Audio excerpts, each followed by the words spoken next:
We've reported a lot this week about the heroes who emerged from the massacre in Las Vegas. They came in all shapes, sizes, and species. Here's Carter Evans. Meet the second responders.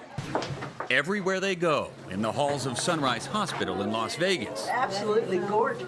These therapy dogs are helping to heal the wounds you can't see. Yeah, I don't know if it was worse seeing what was going on at the actual site or if it was worse seeing what was going on here. Patient liaison Fabian Salazar raced to work as hundreds of patients flooded in.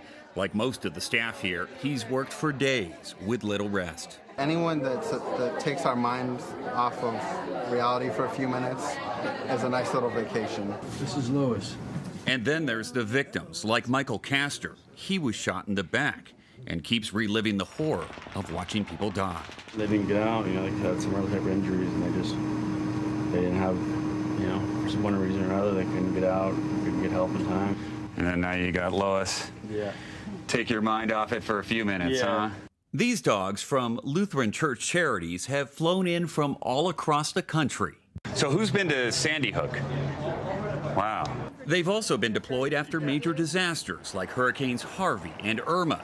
And now the cavalry has arrived in Las Vegas. It was almost like the grief just dissipated as they touched these animals.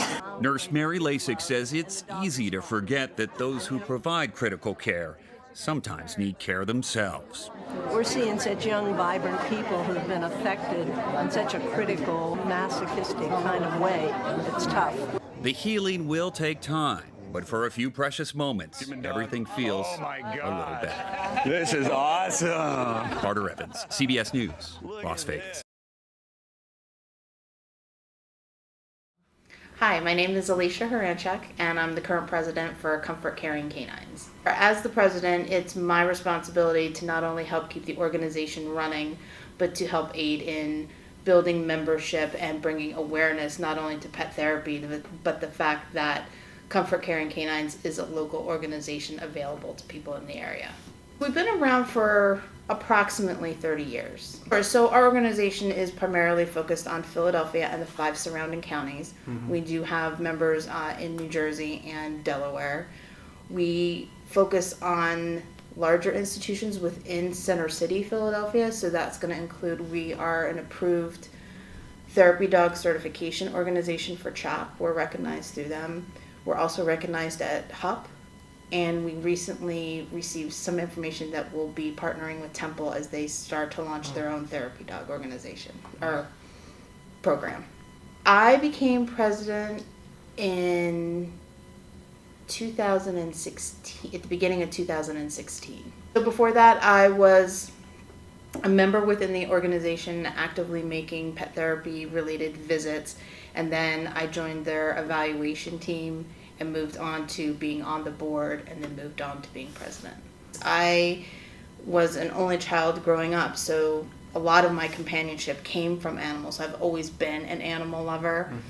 And when my father passed away, he had been suffering from Alzheimer's, and it was just very organic. And I said to my husband, I said, I'm really done crying about it. Can we just do something about it? And it was, the next day or so, and he was coming downstairs and I was sitting on the sofa, and we both looked at each other, and I said, how about pet therapy? And he goes, I was coming down to tell you the exact same thing. And so my tears dried up, and I was so excited that I had a path and I was going to be able to do something. So the value of Comfort Caring Canines is probably has a multiple focus on it, in that we help facilities in connecting them with volunteers who have an interest in their patient universe.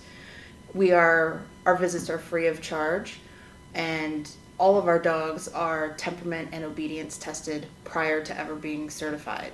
So what that means is we are providing a fully baked solution to a facility, whether it's a large institutional hospital, a children's hospital, or a senior living facility, or even schools, like in a reading program type setting.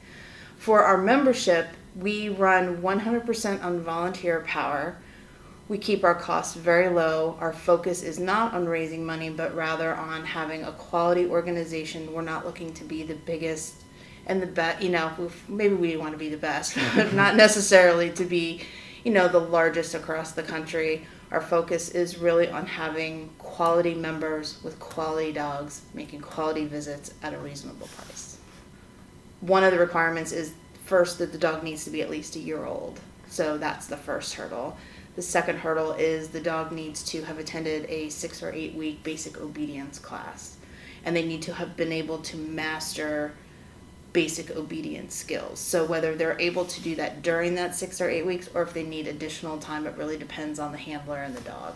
We recently had quite an inflow of visitors that actually passed our certification test. So we have gone from just under 100 members to close to 185 or 190 members over the last 12 or 14 months.